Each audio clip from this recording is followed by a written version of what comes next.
Bismillahirrahmanirrahim. Assalamualaikum warahmatullahi wabarakatuh. Alhamdulillahirabbil alamin wassalatu wassalamu ala sayyidil mursalin sayyidina wa nabiyyina Muhammad wa ala alihi wa sahbihi ajma'in.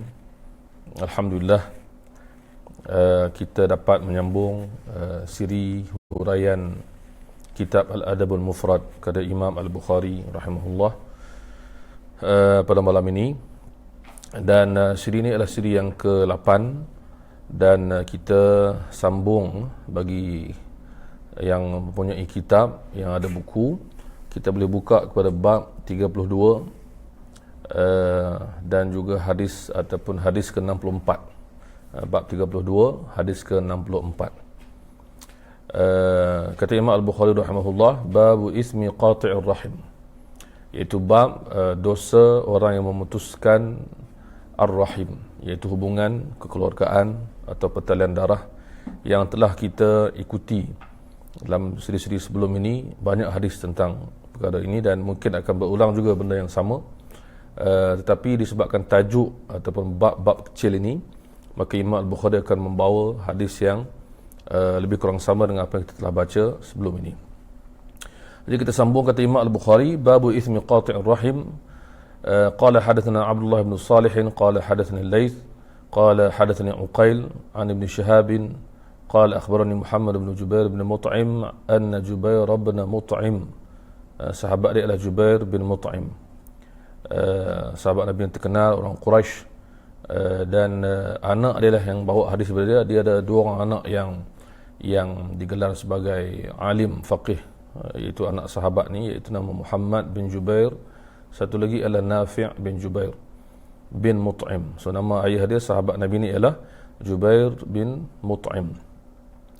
Dia berkata bahawa dia mendengar Nabi SAW bersabda, la yadkhulul jannata qati'u rahimin, tidak akan masuk syurga atau tidak masuk syurga orang yang memutuskan rahim, iaitu hubungan kekeluargaan, hubungan tali persaudaraan dari segi talian darah.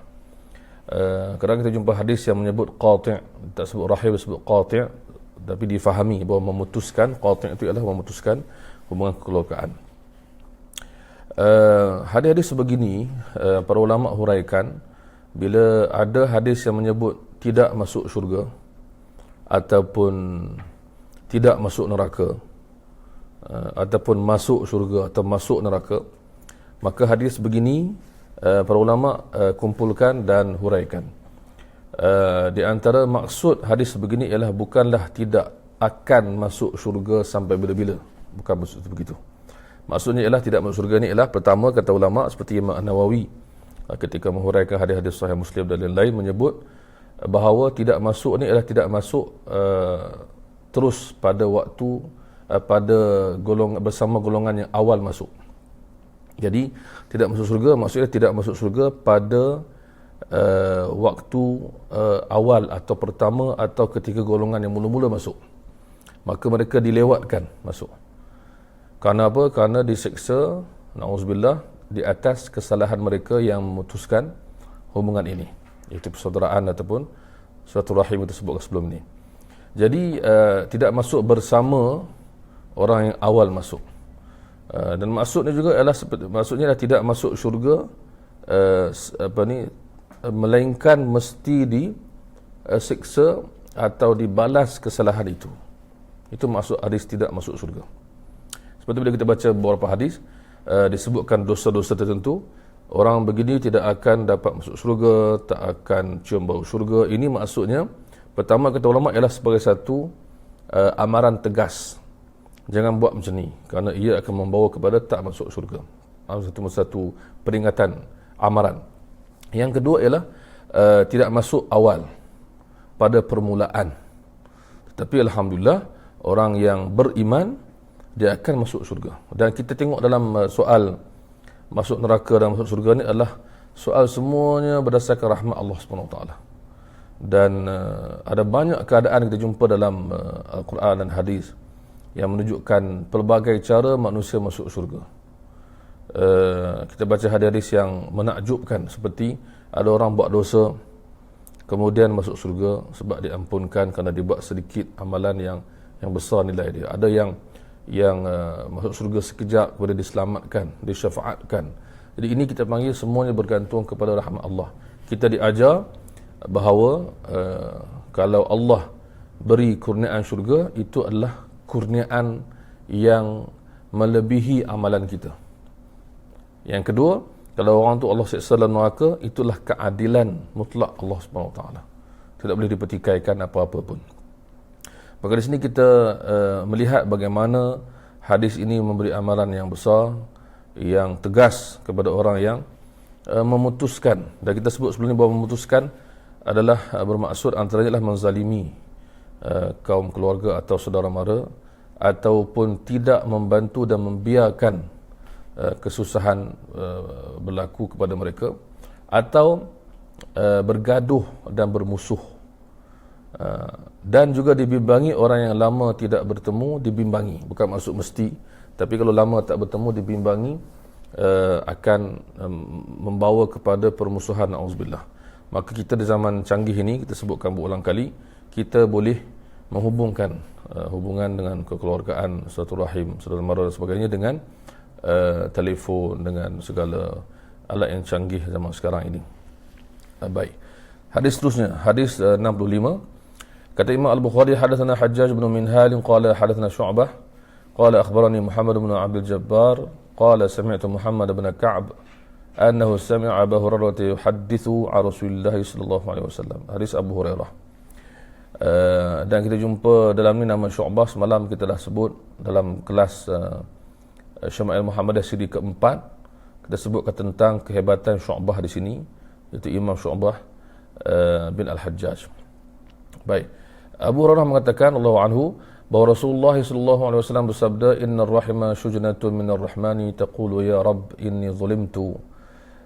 Kita sebut sebelum ni bahawa hadis yang ni telah kita jumpai lebih kurang sama, bahawa talian silaturahim ini, talian rahim persaudaraan ini, keluarga ini adalah datang daripada Ar-Rahman, datang daripada ciptaan Allah SWT, yang berasal daripada Allah SWT. Maksudnya Allah yang ciptakan dia dan Allah jadikan dia penting, maka dia berasal daripada Ar-Rahman. Dari segi perkataan pun dia berasal dari perkataan asal usul perkataan yang sama, iaitu rahmah ataupun rahman ataupun rahim. Yang penting Allah cipta, Allah jadikan dia benda yang penting, dan ia datang daripada Allah. Sebahagian daripada agama, sebahagian daripada taati Allah ialah menjaga ar-rahim, hubungan kekeluargaan dan darah ini. Dia berkata kepada Allah. Jadi Allah, kita sebut sebenarnya bahawa Allah telah jadikan dia boleh bercakap. Allahu a'lam macam mana. Dia berkata, ya Rabb, wahai Tuhanku, inni zulimtu, aku dizalimi. Maksud dia mengadu tentang manusia yang memutuskan dia. Ya Rabb, wahai Tuhanku, inni quti'tu, aku diputuskan, aku dizalimi. Ya Rabbi inni. Maksud ya Allah, aku ini. Maksudnya menceritakan bagaimana manusia akan mengabaikan benda ni. Maka dia menceritakan apa yang berlaku kepada dia, sedangkan dia kita tak nampak, tapi dia ni makhluk Allah yang boleh bercakap. Fayujibuha, Allah menjawab kepadanya yang kita dah jumpa sebelum ni, iaitu ala tardaina an aqta'a man qata'aki wa asila man wasalaki. Tidakkah kamu redha balasan yang aku beri kepada kamu untuk memberikan permintaan dia ataupun meredakan permintaan dia tadi? Tidakkah kamu redha bahawa aku memutuskan orang yang memutuskanmu dan aku menyambung orang yang menyambungkanmu? Maka ini dipanggil di antara dosa akibat orang yang memutuskan silaturahim adalah putusnya rahmat Allah SWT daripada dia, na'udzubillah. Kita jumpa sebelum ni dalam siri-siri yang sebelum ni, boleh rujuk hadis yang awal. Hadis ke-66, kata Imam Al-Bukhari, hadatsana Adam bin Abi Iyas qala hadatsana ibnu Abi Dhi'b qala hadatsana Sa'id bin Sam'an qala sami'tu Abu Hurairah yata'awwadhu min imarati subyan. Ini Abu Hurairah radhiyallahu anhu lagi, dan Ibnu Abi Dhi'b adalah ulama yang terkenal, dan di antara kisah yang saya ingat Allahu alam ialah bagaimana dia masuk ke dalam sebuah masjid, tempat dia nak mengajar, kemudian dia duduk. Makna dia terus masuk dan duduk. Kemudian ada orang yang tak kenal dia, sebab dia ni zaman dulu bukan macam zaman sekarang, mungkin pakaiannya zuhud dan macam orang lain, orang tak kenal dia ni syekh. Maka ada orang herdik dia, tengking dia, kata, oi, bangun sembahyang sunat atas masjid, bangun sembahyang sunat. Dia marah, dia tak kenal itu Ibnu Abi Zib, ulama besar. Jadi dia pula tawaduk rendah diri, maka dia pun bangun solat. Selepas tu bila mula kelas, menggelabah orang tadi dan pergi minta maaf. Wahai imam, wahai syekh, saya minta maaf, saya tak tahu. Maka Imam Ibn Abi Zaibin kata, tak apa, engkau cakap benda yang betul dan aku terima benda yang betul. So ini akhlak tinggi. Kita zaman sekarang, kalau orang marah kita, tak kenal ke saya siapa? Dan memang tak kenal, buat macam mana? Kita bukan terkenal. Kalau orang terkenal mungkinlah. Jadi kita jangan sombong, itu penting. Kalaulah ada sesuatu kebenaran sampai kepada kita, kita terima walaupun pahit. Kata dalam hadis disebutkan bahawa Rasulullah SAW pernah pesan kepada sahabatnya, qulil haqqa walau kana murran, katalah yang benar walaupun pahit. Jadi kita terima, walaupun kita nak marah, kita tahan. Di sini disebutkan bahawa hadis Abu Hurairah, Abu Hurairah ya ta'awwaz, maksud Abu Hurairah mengucapkan auzubillah ataupun memohon perlindungan daripada Allah daripada beberapa perkara. Pertama ialah imaratus subyan, iaitu kepimpinan budak-budak. Maksudnya disebut sini oleh para ulama, kepimpinan ataupun pemerintah yang macam budak-budak, maksudnya dia akan merosakkan rakyat. Itu maksud dia. Cerita asal ni ialah Rasulullah SAW pernah beritahu Abu Hurairah tentang akan datang dalam zaman pemerintahan umat Islam, akan datang pemimpin-pemimpin yang digelar subyan. Maksudnya kalau budak ni lambang kepada tak mampu untuk memimpin. Jadi Abu Hurairah pernah ditanya dalam hadis yang lain, riwayat yang lain ditanya, siapakah mereka ini ataupun apa cerita benda ni. So Rasulullah pernah beritahu kepada Abu Hurairah antara berita ghaib yang akan datang, dan Nabi kongsi dengan Abu Hurairah. Dan Abu Hurairah kata, aku tahu dan aku berlindung kepada Allah, aku dengan Allah daripada pemerintahan as-subyan, iaitu kanak-kanak. Maksudnya pemerintahan apa? Bukanlah budak jadi ketua, maksudnya semata-mata budak kecil. Dalam riwayat yang lain disebutkan bahawa ditanya kepada Abu Hurairah, disebut dalam kitab kita ni, saya lupa nak sebutkan mungkin rasanya, bahawa kita menggunakan huraian adab mufrad ni ialah huraian antara huraian yang ada, yang juga masyhur ialah kitab Fadlullahis Samad, iaitu syarah adab mufrad dikarang oleh Fadlullah Al-Jilani, ulama daripada Pakistan ataupun India, saya tak ingat, India, yang menulis dalam bahasa Arab, yang kitab ni kita gunakan. Jadi adab mufrad tak banyak syarah huraian ni. Kita ada yang kita baru dapatkan baru ni daripada pustaka Tok Kenadi, kita dapatkan satu huraian juga adab mufrad, ada dalam plastik tu ada lagi. So ini kita gunakan kitab ni. Disebut di sini bahawa di antara riwayat tersebut ialah Abu Hurairah ditanya apa maksud sebenar imaratus subyan, pemerintahan kanak-kanak ataupun budak-budak ataupun yang tidak matang. Dia kata, memimpin itu ialah kalau kamu taat mereka, kamu akan rosak dalam agama kamu. Maksud pemimpin yang zalim, pemimpin yang merosakkan rakyat. Kadang-kadang kalau kamu lawan mereka, kamu akan dirosakkan juga, iaitu dunia kamu. Sama ada hilang nyawa atau hilang harta dan sebagainya. Jadi ini dipanggil antara benda yang akan datang dalam pemerintahan Islam. Maka Abu Hurairah sentiasa minta lindung, bila umur dia panjang, dia tak nak jumpa benda yang disebutkan sebegini.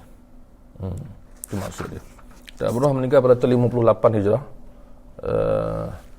Dan wasufaha, dan orang-orang yang safih ni ialah orang yang tak cerdik, kurang cerdik ataupun lawan kepada bijaksana.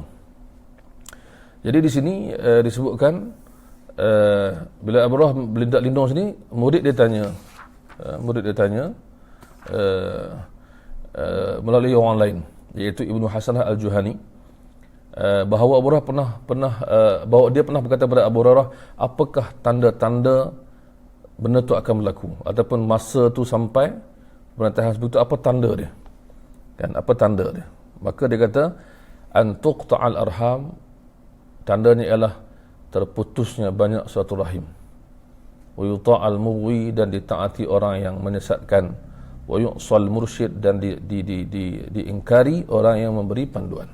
So jadi antara maksud Nabi kata sini, antara kesan yang buruk dalam masyarakat Islam ialah tersebarnya fenomena atau gejala atau perkara memutuskan silaturahim, yang Abu Hurairah minta lindung daripada benda tu. Na'udzubillah, dia kata sampai zaman tersebut banyaknya benda tu. Itu maksud dia. Jadi dengan kesannya, dengan dosanya, itu bab yang ke-32. Masuk bab 33, bab uqubati qati'ir rahimi fid dunya. Ini lebih diperincikan oleh Imam Al-Bukhari. Tadi umum dosa orang yang putuskan satu rahim. Sekarang ni dosa akibat atau balasan di dunia sebelum akhirat. Difokuskan begitu. Kata Imam Al-Bukhari, hadatsana Adam ni adalah yang tadi, Adam bin Abi Iyas. Guru Imam Bukhari nama Adam ni, kalau tak salah kita ada seorang nama Adam ni, itu Adam bin Abi Iyas, disebut oleh para ulama. Qala hadatsana Syu'bah qala hadatsana Uyainatu ibnu Abdurrahman qala sami'tu Abi yuhadithu an Abi Bakrah. So ini nama sahabat dia ialah Abi Bakrah, bukan Abu Bakar. Abu Bakrah, ada ta. Dia kata Nabi pernah bersabda, ma min dhanbin ahra an yu'ajjil Allah li sahibihi al-'uqubata fid dunya ma'a ma yaddakhiru lahu fil akhirati min qati'ati rahimi wal baghi. Maksudnya disebut sini bahawa tiada satu dosa yang lebih patut atau lebih orang kata apa, ahra ni adalah lebih layak, lebih patut atau lebih layak untuk dibalas dengan hukuman yang segera oleh Allah di dunia, bersama dalam masa yang sama disimpan juga hukumannya di akhirat. Ada dua, iaitu disebut qati'atir rahim, iaitu memutuskan satu rahim, dan baghi, iaitu kezaliman. Jadi maksudnya apa? Maksudnya ialah di antara dosa yang dibimbangi hukumannya cepat di dunia. Jadi na'udzubillah, kita tidaklah sampai nak menjadi orang yang nak menunjukkan orang, itu dia hukuman Allah, itu dia pada muka, bukan macam itu. Tapi kita beritahu apa yang Nabi beritahu, supaya elakkanlah memutuskan satu rahim ini dibimbangi Allah Subhanahu Wa Taala mempercepatkan hukuman di dunia, na'udzubillah, kepada kita, na'udzubillah. Jadi kita sentiasa berdoa, dan di antara rahmat Allah kepada umat Nabi Muhammad SAW, dalam banyak hadis disebutkan dan ulama juga menyebutkan benda yang sama, berbezanya umat Nabi Muhammad dengan umat Nabi-Nabi dulu ialah hukuman kita ni tidak disegerakan berbanding hukuman mereka. Maka Allah merahmati kita, maka kita berdoa kepada Allah semoga Allah ampunkan kita. Kalau kita dah buat benda-benda yang memutus satu rahim, kita sambung balik minta Allah ampunkan, minta maaf kepada orang yang kita buat salah. Maksudnya adalah kita bimbang di dunia dan akhirat kita dihukum kerana dosa sebegini. Dan apa jua hadis atau ayat Quran yang beritahu tentang dosa, kita kena faham dalam tu disebutkan kalau tidak bertaubat. Itu maksudnya. Bagi orang yang bertaubat, maknanya dia alhamdulillah telah mengelakkan dan menyelamatkan diri dia daripada amaran sebegini. Bab ke-34, kita masuk bab tentang perincian bagaimana sebenar-benarnya orang yang menyambung suatu rahim. Kata Imam Bukhari, bab laisal wasilu bil mukafi. Bab 34 hadis ke-68. Iaitu bab yang menyatakan bahawa bukanlah sebenar-benar yang menyambung suatu rahim ialah orang yang membalas budi. Ini nak beritahu apa? Nak beritahu maksudnya Nabi SAW dalam banyak hadis menyebut bahawa kita nak sambung satu rahim ialah kita buat baik kepada orang, kita buat yang sepatutnya. Jadi antara kebaikan yang kita buat ialah kita balas budi. Orang buat baik, kita pun buat baik.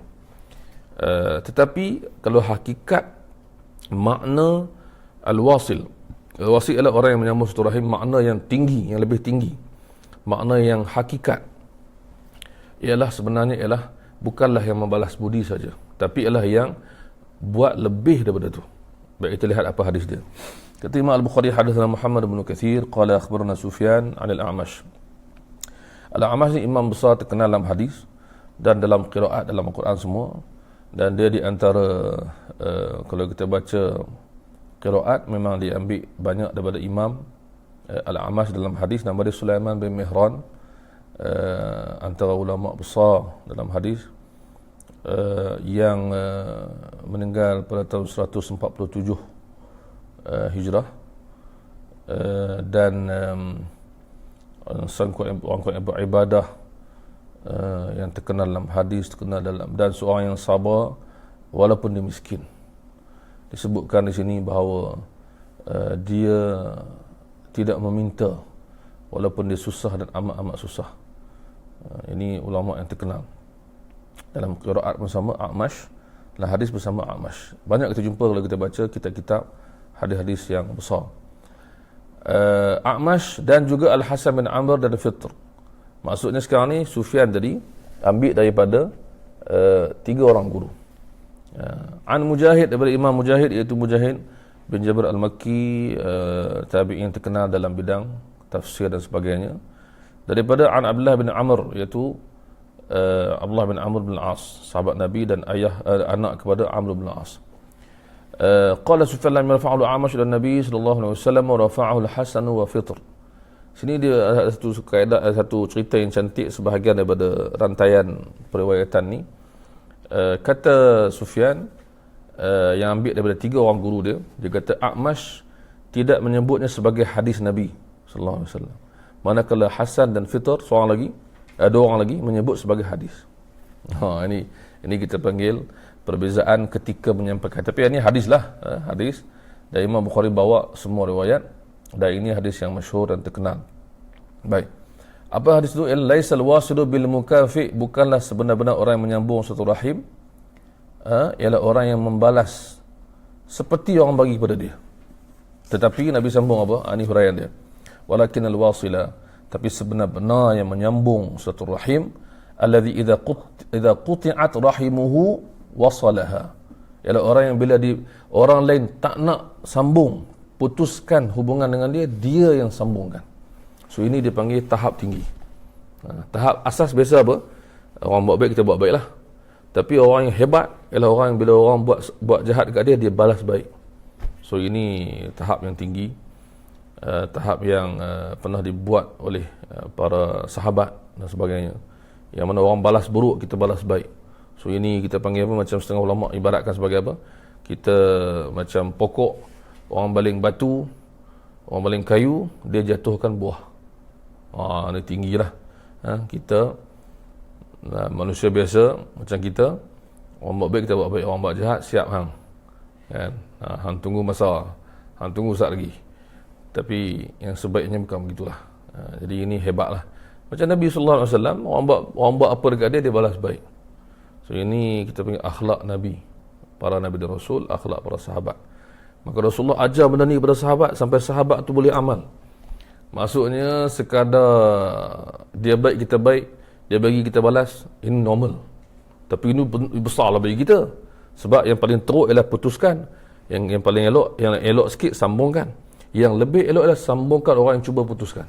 So ini macam satu tahap tinggi yang sampai kepada tahap ni adalah orang yang bersungguh-sungguh berusaha bersungguh-sungguh untuk sampai tahap tu. Kalau siapa yang buat, Masya Allah. Berlaku pada Abu Hurairah dalam sebagai riwayat dan lain-lain yang berjaya sampai ke tahap tu. Kemudian bab 35, bab fadli man yasilu dzar rahimiz zalim. Inilah sambungan dia ataupun perincian dia, iaitu kelebihan orang yang menyambung satu rahim, orang yang zalim dekat dia. Orang buat zalim dekat kita, dia keluarga kita, saudara mara kita ada hubungan, dia buat jahat dekat kita, balas baik dekat dia. So ini kita panggil apa? Kita panggil kadang-kadang satu benda yang menjadikan kita menang sebenarnya. Kemenangan sebenar ialah kita balas baik kepada orang yang buat jahat kepada kita. So ini kemenangan yang sebenar. Kita lebih baik daripada dia. Itu maksud dia. Baik, hadis ni apa? Hadis ni dia alhamdulillah hadis yang menarik, yang ada banyak amalan-amalan yang baik yang dicadangkan. Kata Imam Al-Bukhari, hadatsana Malik bin Ismail qala hadatsana Isa bin Abdul Rahman an Talhata an Abdul Rahman bin Ausajah an Al-Bara'. Al-Bara' ni sahabat Nabi yang juga anak pada sahabat Nabi. Kita jumpa banyak nama dia dalam Syama'il Muhammadiyah di bab awal. Al-Bara' bukan Al-Barra'. Sebahagian cetakan kita terjemahkan Al-Barra', ada R2. Seolah-olah ra tu sabdu. Dia kata antara Imam Ibn Salah dalam kitab Muqaddimah dia, dalam ilmu hadis, dia kata lafaz Al-Bara' ni ra tak ada sabdu. Al-Bara', Al-Bara', B-A-R-A apostrofi gitu kita buat kan, Al-Bara' apostrofi. Jadi sebagai orang sebut R tu dua salah. Al-Bara' kata datang seorang A'rabi. A'rabi ni adalah Badui lah, orang kampung Arab. Dan orang kampung Arab ni, orang Badui Arab ni, dia straightforward lah. Dia terang dia cakap apa benda. Dan para sahabat, sebagian sahabat kata kami suka orang Arab Badui datang sebab dia tanya soalan, Nabi jawab. Mereka tanya soalan yang direct, yang mudah, tapi soalan tu penting. Dia yang penting dia nak tahu jawapan. Maka orang Arab mintanya dan sahabat dia dapat jawapan. Dia kata apa soalan? Ya Nabi Allah, wahai Nabi Allah wa Rasulullah, alimni amalan yudkhilunil jannah. Ajarkanlah saya satu amalan Rasulullah yang saya boleh masuk syurga. Jadi soalan simple tapi jawapan panjang lebar. Nabi kata la in kunta aqsartal khutbah laqad a'radtal masalah. Nabi SAW puji. Nabi kata walaupun ucapan kamu pendek, soalan kamu ringkas, tapi jawapan kamu sebenarnya kamu akan dapat jawapan yang panjang, ataupun soalan kamu sebenarnya soalan yang besar, yang penting, yang panjang lebar. Cakap pendek je, makna besar. Nabi puji. Macam mana masa kita baca hadis 40 kan, kita baca hadis 40, hadis Mu'adz bin Jabal, hadis nombor 29. Bila Mu'adz tanya, Rasulullah ajarkanlah aku amalan yang boleh masuk syurga dan jauh dari neraka. Maka Nabi kata, laqad sa'alta an azim. Kata soalan ni soalan benda yang besar, tapi dia adalah yasir, benda yang boleh dibuat kepada alam yassarahullah ta'ala, kepada orang yang Allah mudahkan untuk dia. So boleh dibuat. Maka di sini Nabi kata, kau tanya soalan pendek, tapi jawapan sebenarnya isu ni isu besar panjang, maka aku bagi jawapan yang panjang lebar. Nabi beritahu, pertama, a'tiqin nasamata wa fukkar raqabata. Dia macam sama, bebaskanlah hamba dan lepaskanlah hamba. Jadi Nabi guna a'tiqin nasamah wa fukkar raqabah. Jadi orang Arab tu kata, awalaysa tawahida? Rasulullah, bukan kedua benda sama? Dari segi bahasa berbeza lafaz, tapi dari segi makna macam sama. Bebaskanlah nasamah, hamba juga manusia, wa fukkar raqabah, bebaskanlah hamba. Jadi apa maksud dia? Maka ini dia panggil indahnya kata-kata Rasulullah. Dan orang Arab Badui ni, dia nak penerangan Rasulullah macam sama je. Nabi kata tidak, tak sama. Nampak macam sama, tapi tak. Nabi kata itqun nasamah, bebaskan nasamah ni apa dia? An tu'tiqan nasamah, engkau seorang-seorang kau bebaskan dia. Wa fakkur raqabah, manakala yang kedua aku beritahu tu fakkur raqabah, membebaskan hamba, ialah engkau menolong orang lain bebaskan hamba, atau kau menolong hamba tu bebaskan diri dia. So engkau menjadi sebahagian daripada bayaran tu, ataupun harga yang dibayar, atau sebahagian daripada bantuan. Yang tadi engkau seorang. Jadi ada orang mampu untuk buat seorang-seorang dia boleh buat banyak. Zaman sekarang dah tak ada hamba. Kita boleh buat contoh macam orang yang buat masjid. Ada orang dia, kita dengar cerita, dia bagi cash buat satu masjid, dia seorang yang bagi cash buat satu masjid. Kita pula bagi sebahagian dan tolong untuk buat. Maka jangan tinggalkan semua kalau tak boleh buat semua. Jangan tinggalkan semua. Maka Nabi SAW bagi kepada orang Arab dan kita benda yang boleh dibuat. Di zaman tu maksud nak membebaskan seorang hamba sepenuhnya mungkin perlukan banyak wang, tak semua orang mampu. Tapi bagi sebahagian mungkin ada orang yang akan mampu. Kemudian Nabi sambung lagi, wal manihatur raghub, dan kamu bagi manihah. Manihah ni adalah orang Arab bagi unta dia atau kambing dia untuk diperah susu oleh orang yang susah.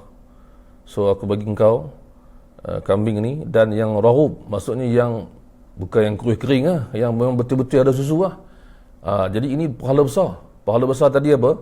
Bebaskan hamba, seorang dari kau mampu. Kalau tak mampu, kau tolong bebaskan hamba. So pahala besar ni, bebaskan hamba ni.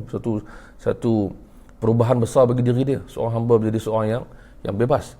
Yang kedua ialah bagi kambing ataupun unta untuk diperah susu dia kepada orang yang susah. Dia nak beli kambing lagi, nak apa, kita kata dah, hang ambil kambing ni penuh dengan susu, Masya Allah punya gemuk, punya cantik punya, hang perah susu ambil, guna, aku bagi. Jadi ini satu benda yang mengembirakan, pahala, mengembirakan orang yang menerima. Wal fai', dan juga buat kebaikan kepada orang yang zir rahim, yang zalim, iaitu orang yang ada persaudaraan yang buat jahat kat kita buat baik dekat dia. Wal fai' ni macam kita tetap buat baik dekat dia. Walaupun dia buat jahat kat kita tetap cenderung kepada dia. Fai', maksudnya kita bagi juga kat dia, teruskan juga, kan. Tak kisahlah dia buat apa pun, kita bagilah, kita tolong dia walaupun dia tak hargai. Oh, ini payah lah, kan. Orang panggil apa, kalau kita tolong orang tak hargai ni payah juga lah kita sebenarnya, kan. Jadi kita macam aku geram tu, ya, kan. Buat tak orang tolong buat macam ni pula, kan. Kita lebih kepada nak appreciation tu. Tapi kita kadang-kadang kena fikir balik, pahala besar ialah bila dia berjaya meneruskan pemberian walaupun orang tu tidak hargai, maksud Allah hargai, Allah beri balasan. Susah nak buat, kan. Kita cerita memang sedap lah, tapi kita kena cuba. Dan Nabi beritahu dekat orang Arab tu juga satu sifat Rasulullah ni, dia tahu sahabat ni ada yang mampu tak mampu sebagainya. Nabi kata, fa illam tutiq dhalik, kalau engkau tak mampu buat benda tadi, fa'murul ma'ruf, suruh orang buat baik, wanha 'anil munkar, larang orang buat jahat.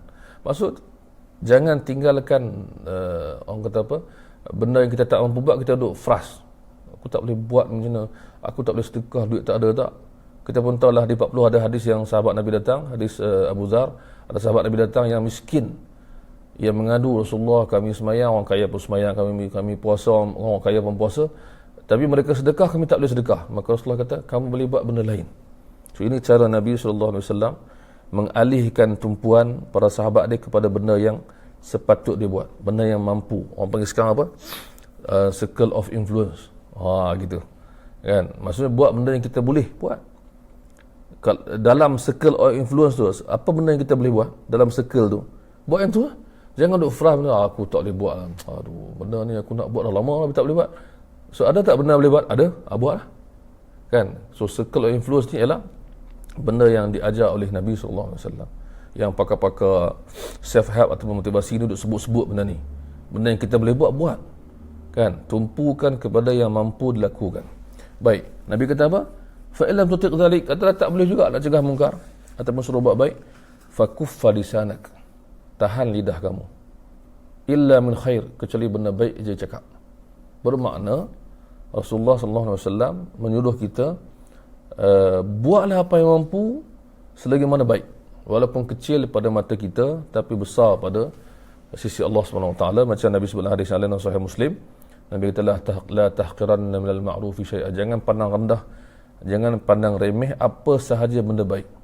So ini kita pandangan yang cantik. Maksudnya kita kalau orang buat baik, jangan kita kata setakat tu tak payah. Jangan cakap macam tu. Sebab itulah adalah benda baik. Dan benda baik walaupun sekecil mana pun dia tetap baik, kan. Macam orang kata nak sedekah, orang tu sedekah, dia sedekah RM1, setakat RM1. RM1 tu penting. Dia sedekah, dia berjaya, berterusan, konsisten sedekah benda tu. Mungkin nanti dia akan upgrade kepada RM5, RM10, tapi yang penting dia buat. Sebab tu kita dilarang untuk memperlekehkan benda baik. Jangan kita jadi orang yang memperlekehkan benda baik, kita jadi orang yang menghargai benda baik. Nabi kata jangan pernah remeh benda baik. Dalam surah Muslim, wala antalqa akhaka bi wajhin talq, walaupun sekadar kau jumpa saudara kamu senyum kepada dia. Dalam hadis lain, dalam aku tak salah dalam kitab kita juga ataupun dalam kitab lain disebutkan, tabassumuka fi wajhi akhika sadaqah, senyum kamu pada wajah saudara kamu adalah pahala seperti bersedekah. So ini benda penting. Jadi ada orang kata asyik senyum bila nak sedekah, itu kita lah, kan. Maksudnya kita memperlekehkan benda tu. Nabi kata kalau tak mampu, jangan cakap benda yang tak elok, cakaplah benda baik. Dan dalam sebagai hadis lain pula, Nabi beritahu kepada sahabat yang lain, fakuffa lisanaka anin nas, ataupun jangan mengata manusia.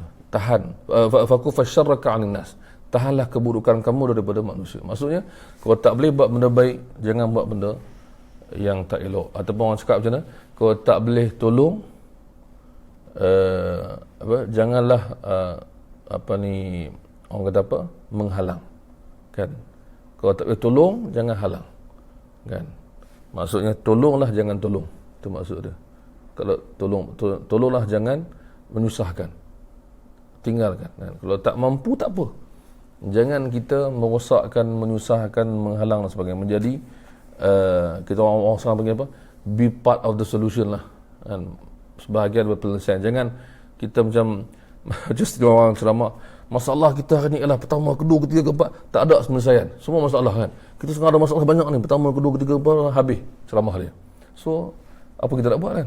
Kita dah diagnose masalah tapi tak ada ubat.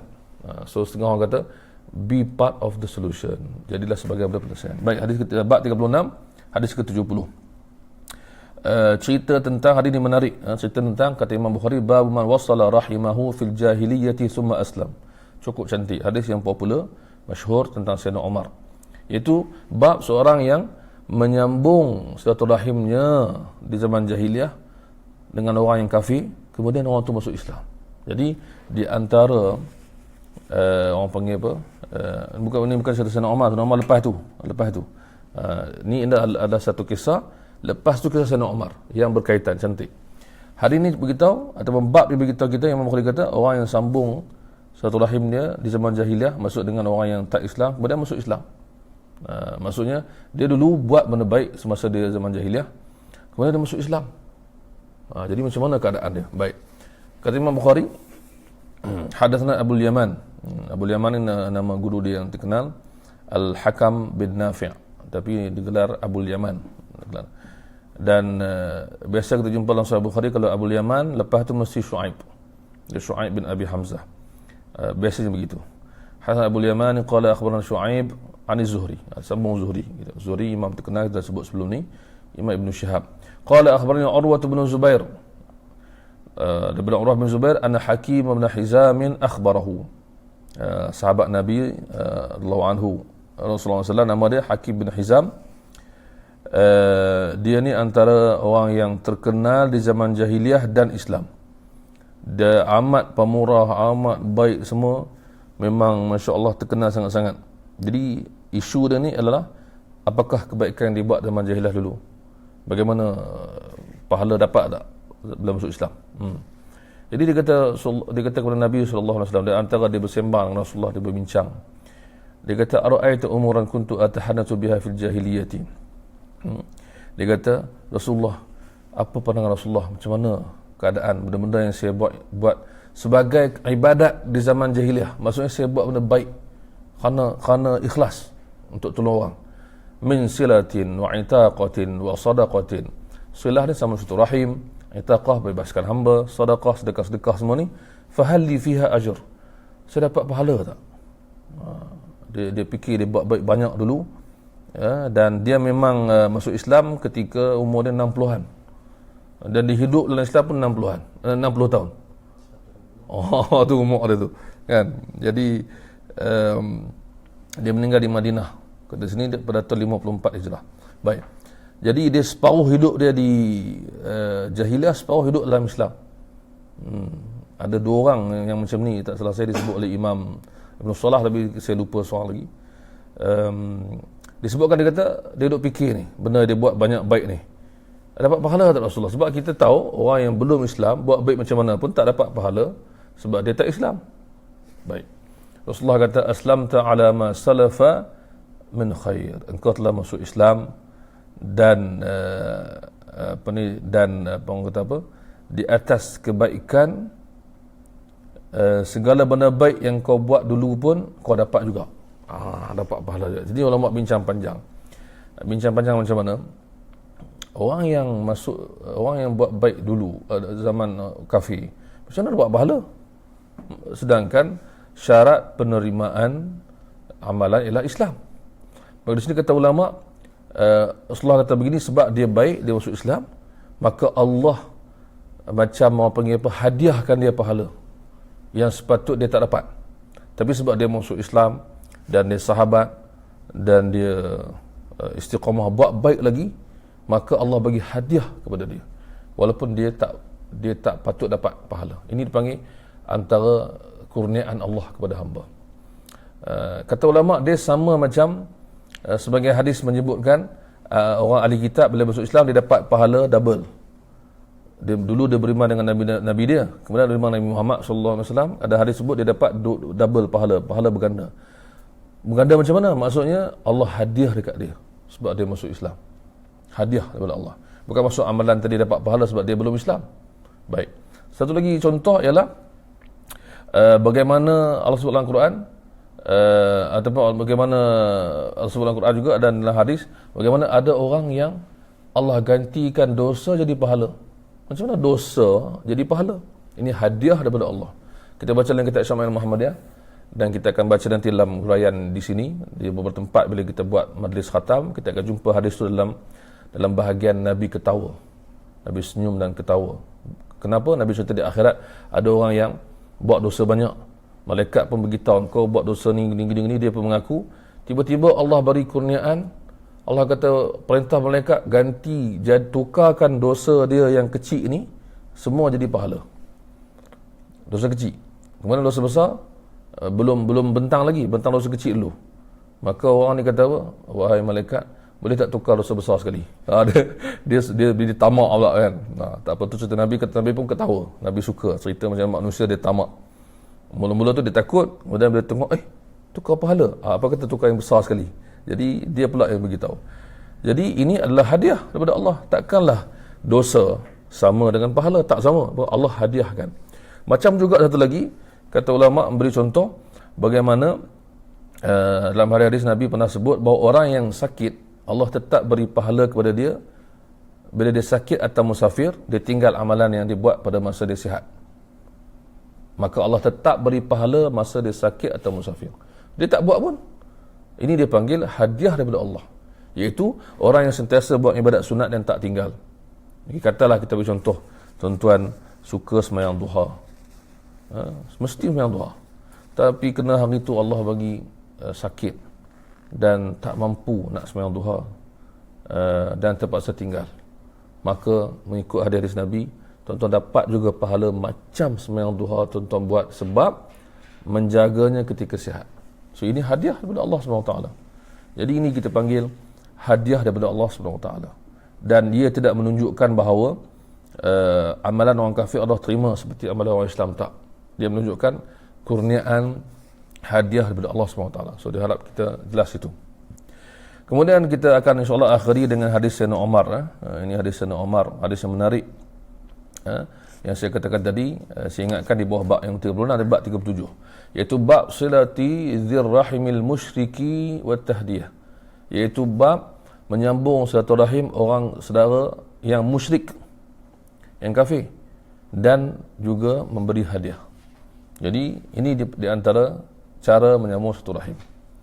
Dan yang menariknya ialah dia masuk Islam lepas itulah cerita dia, iaitu saudara kepada Sayyidina Umar. Kata Imam Al-Bukhari hadatsana Muhammad bin Salam Muhammad bin Salam qala akhbarana Abdah an Ubaidillah an Nafi' an Ibn Umar. Ini antara nama-nama besar dalam sanad ni, dalam rantaian ni. Antara Nafi' ni ialah hamba Ibn Umar yang dibebaskan.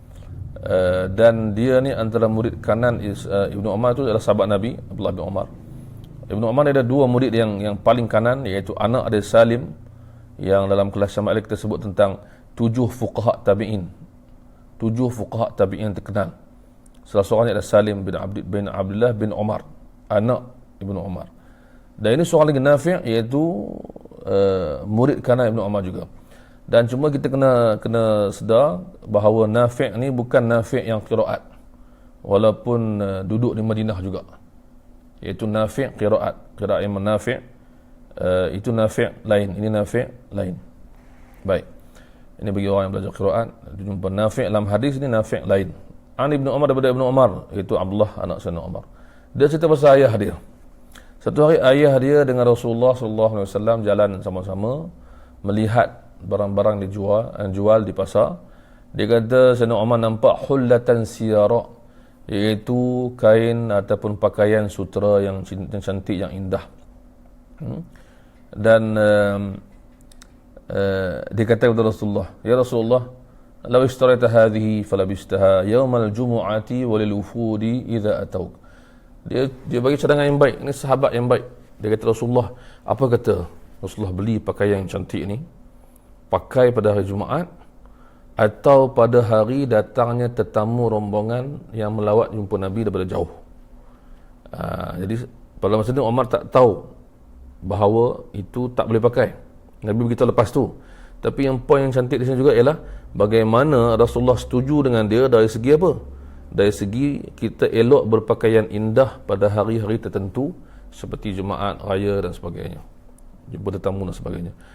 Dan Imam Bukhari dalam kitab Sahih Bukhari, kitab yang lain, kitab asal, kitab yang lagi besar, yang lagi hebat, yang terkenal, dia ambil hadis ni dan dia buat bab digalakkan pakai pakaian yang cantik pada hari tertentu seperti Jumaat dan sebagainya. Tapi dalam kitab ni dia ambil bab tentang menyambung satu rahim yang musyrik dan bagi hadiah. Nabi pun beritahu, ya Umar, wahai Umar, innama yalbasu hadhihi man la khalaqalah.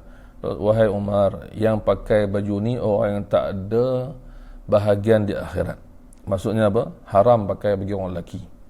Yang pakai benda ni dapat dosa. Jadi Nabi ajar tentang hukum. Tak apalah. Kemudian lepas satu ketika Umar nampak dan jumpa Nabi SAW, Nabi diberi hadiah beberapa helai kain yang sutera macam tadi. Maka Nabi bagi hadiah dekat Umar. Dekat Umar. Jadi Umar kata, Nabi bagi hadiah ni, maksud Nabi hantar suruh bagi ke Umar sampai kepada Rasulullah. Dia kata di sini Rasulullah suruh bagi dekat Umar, atau Rasulullah bagi hadiah dekat dia. Bila dia sampai hadiah tu kepada Umar terkejut. Umar datang jumpa Nabi sallallahu alaihi wasallam. Rasulullah, ya Rasulullah, ba'athta ilayya hadhihi. Rasulullah hantar hadiah ni kepada saya, pakaian macam ni ataupun kain macam ni. Waqad sami'tuka qulta fiha ma qulta. Tapi hari tu Rasulullah cakap apa? Kenapa bagi saya? Kan Rasulullah kata orang yang pakai ni ialah orang yang tidak ada bahagian di akhirat, yang berdosa dan sebagainya. Jadi Rasulullah kata, inni lam uhdiha laka litalbasaha. Aku bagi engkau hadiah ini bukan untuk engkau pakai. Inama ahdaytuha ilaika litabi'aha. Aku bagi hadiah kepada engkau untuk kau jualnya atau memberikan hadiah untuk orang lain pakai. Apa Umar buat? Fa'ahdaha Umar bagi kepada li akhil lahu min ummih, saudara kandung daripada mak dia, musyrik, yang syirik pada waktu itu. Itu maksud dia pada waktu itu. Jadi ini maksud kita menyambung satu rahim dengan memberi hadiah. Dan hadis yang kita semua tahu, tahadau tahabbu, hadis lain yang Nabi sebut, salinglah memberi hadiah, kamu pasti akan mengeratkan kasih sayang. Dan hadis itu adalah kitab kita yang akan kita edarkan percuma, insyaAllah, kitab 40 hadis Jawami'ul Kalim. Jadi kita berhenti kat sini, insyaAllah. Kita dah ambil daripada hadis 64 tadi sampai ke 71. Alhamdulillah. Jadi insyaAllah, seperti mana saya sebutkan dalam kelas Syama'il, kita akan cuba untuk kerapkan lagi pengajian kitab Al-Mufrad ini, supaya kita dapat habiskan sebanyak mungkin yang kita mampu. Manalah tahu ada rezeki, insya-Allah kita dapat habiskan kitab semuanya. Dan kita mengambil kisah-kisah ini dan mengambil pengajaran daripada dia, apa yang tuan-tuan boleh ambil yang terbaik yang saya huraikan tadi, dan tuan-tuan boleh lihat lagi dalam pengajian-pengajian para ustaz yang lain ataupun pada huraian buku-buku yang lain. Yang penting hadis-hadis ini adalah tentang hidup kita dan kebaikan yang kita boleh buat dan keburukan yang kita boleh elakkan. Wallahu a'lam. Jadi terima kasih kepada yang mengikuti. Insya-Allah kita akan sambung pada siri yang ke-9 nanti pada bab 38, dan kita akan baca pada hadis 72, iaitu hadis daripada Umar bin Khattab, insya-Allah. Wallahu a'lam. Kita akhiri dengan tasbih kafarah dan surah Al-Asr. Subhanakallahumma wa bihamdika asyhadu an la ilaha illa anta astaghfiruka wa atubu ilaik. Subhanallah. إلى الذين آمنوا وعملوا الصالحات وتواصوا بالحق وتواصوا بالصبر. والسلام عليكم ورحمة الله وبركاته.